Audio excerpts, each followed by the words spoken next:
حدیث نمبر 657۔ ایک اور سند کے ساتھ حضرت عائشہ رضی اللہ تعالی عنہا سے مروی ہے کہ ایک عورت نے نبی اکرم صلی اللہ علیہ وسلم سے پوچھا کہ میں حیض سے پاکیزگی حاصل ہونے پر غسل کیسے کروں؟ آپ نے فرمایا، ایک کپڑا لو جس کے ساتھ خوشبو لگی ہو تو اس کے ساتھ وضو کرو، یعنی خون صاف کرو۔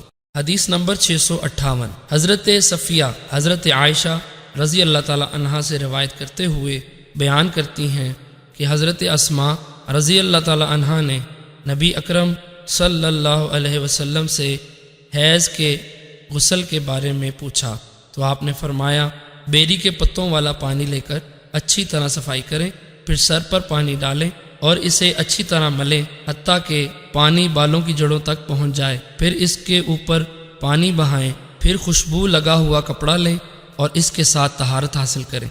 حضرت اسماء رضی اللہ تعالی عنہا نے پوچھا، اس سے کیسے طہارت حاصل کروں؟ آپ نے فرمایا، سبحان اللہ، اس سے طہارت حاصل کرو۔ حضرت عائشہ رضی اللہ تعالی عنہا نے چپکے سے ان کو بتایا کہ اس کپڑے کے ذریعے خون کا اثر زائل کرو، اور انہوں نے غسل جنابت کے بارے میں پوچھا تو آپ نے فرمایا، پانی لے کر اچھی طرح پاکیزگی حاصل کرو۔ فتحسن طہور فرمایا، تبلغ الطہور فرمایا، راوی کو شک ہے، مفہوم ایک ہی ہے۔ پھر اپنے سر پر پانی بہاؤ اور اس کو ملو حتیٰ کہ پانی بالوں کی جڑوں تک پہنچ جائے، پھر اپنے اوپر پانی بہاؤ۔ حضرت عائشہ رضی اللہ تعالی عنہا نے فرمایا، انصار کی عورتیں اچھی عورتیں ہیں کہ دین کی سمجھ حاصل کرنے میں حیا ان کے لیے رکاوٹ نہیں بنتا۔ حدیث نمبر 659۔ ایک اور سند کے ساتھ بھی حضرت عائشہ رضی اللہ تعالی عنہا سے اس کی مثل مروی ہے۔